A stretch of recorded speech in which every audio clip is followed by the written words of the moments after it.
biggest question I get on my homemade butter video is, why do I use yogurt in the recipe?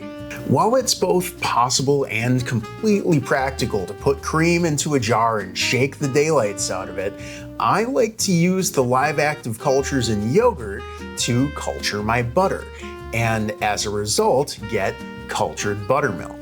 You can also culture it with the resulting buttermilk from this batch and just put that in your cream next time. Which brings up the second most asked question, or rather misunderstanding. Buttermilk is the byproduct of making butter from cream. Whey is the byproduct of making cheese, yogurt, etc. from milk. They can be used for similar purposes, especially if they're both cultured. That's what makes them sour, is the bacteria culture in there, and that's also what would make it react to something like baking soda, the old vinegar and baking soda trick. That's an acid and a base. And so that's why I like to culture my butter, because it gives me cultured buttermilk, which has way more uses than just non-cultured buttermilk. That, and it makes the butter taste amazing. I'm making 2 batches here. One, just by shaking the cream in a mason jar like I did last time, and then I'll make one in my stand mixer, because it is the 3rd most frequently commented thing that I'm somehow showing you the wrong way because I'm not showing you the easiest way.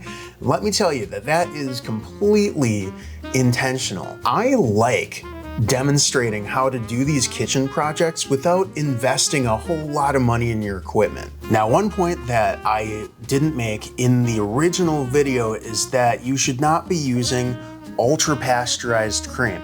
Pasteurized is fine, but ultra pasteurized has been damaged on a cellular level. It lasts longer in the fridge, but it's pretty much only usable as cream. The same goes with milk. I have made a video on turning milk that's past the date into cheese, but that was really only a way not to waste the milk. For your best results, use the freshest thing that you can get your hands on. For the best results, when you're turning your dairy products into other dairy products, use the freshest thing that you can get your hands on, and please don't purposely wait for it to turn. I did get so many really positive comments though, and memories about milking cows or goats and waiting for the cream to rise to the top before making your butter in various ways. I really enjoyed all the stories about passing a jar of cream from person to person at school or camp or among siblings to make butter. And I also loved some of the ingenuity and thinking outside the box that some people in my comment section left. Shirley Pasley says to shake it with a few ice cubes in the jar, which will keep it cold and help with the agitation. John Waskovich recommends using a paint shaker, and Rick Hendrickson built a butter churn out of a windshield wiper motor from an old car. Rick, if you're watching this, email me. I'd love to know exactly how you did that. So feel free to leave me a comment if you have an idea or you just want to say hi. And like the video if you're feeling educated and or entertained. It just helps YouTube put my videos in front of the right people. There you go. After about 9 minutes of shaking, the butter and the buttermilk separate. Let's take a look at the same process in my stand mixer. Cold cream goes in. We start on low and gradually increase the speed until we're going pretty fast. If you have a splash guard, you should already have that on. If not, put a towel down or try the same thing in a food processor. This is the same way we make whipped cream, minus the sugar and a pinch of salt. In fact, we're gonna pass whipped cream on our way to butter. We go from liquid to light and fluffy to neither liquid, light, nor fluffy, to a separated butter and buttermilk. This is the point where you can wash your buttermilk if you want to, and wash isn't really a term that I love for this. It's not like we're washing the dishes. Rinse. We are rinsing the milk, rinsing the buttermilk out of our butter. I got a whole bunch of questions about this, and so here it is.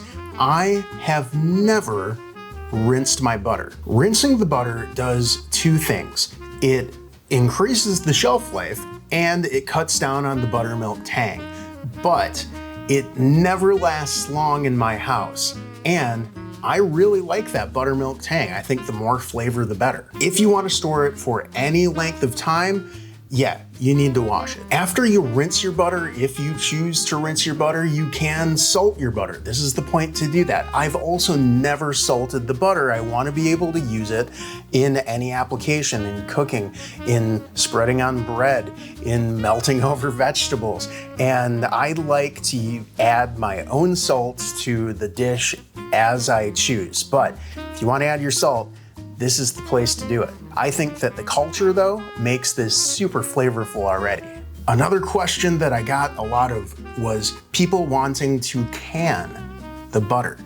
And the answer is, I don't know. I know it's possible. You're probably going to need a pressure canner because butter's not acidic enough to put through a water bath canner.